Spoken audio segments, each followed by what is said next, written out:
guys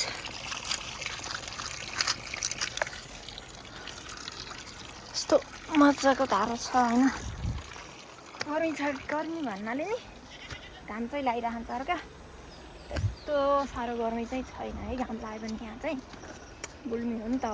Gulmi चिसो हावा आउँछ सरर रमाइलो छ देख्न सक्नुहुन्छ हाम्रो गाउँ डाँडा डाँडा छन् यस्तो दामी भ्यूहरू देखिन्छ यताबाट घाम लागिरहेछ शीतल हुन्छ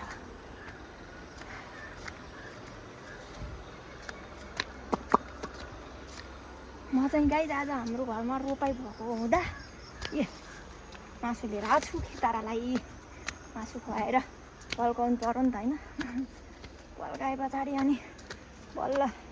खेत रोप्न आली लाउन जोत्न आउँछ नि के होइन कि कसो गाइस ठिक छ हाम्रो पहाड सहर बस्नेलाई चाहिँ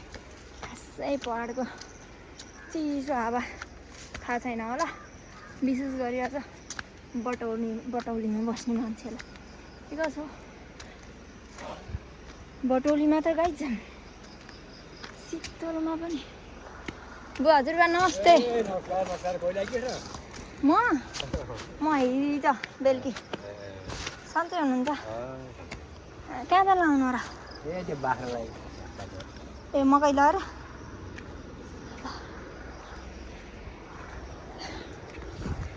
हजुरबा भेट्नु भएको ल ल ल थ्याङ्क यू नेक्स्ट भिडियोमा भेटौँला है त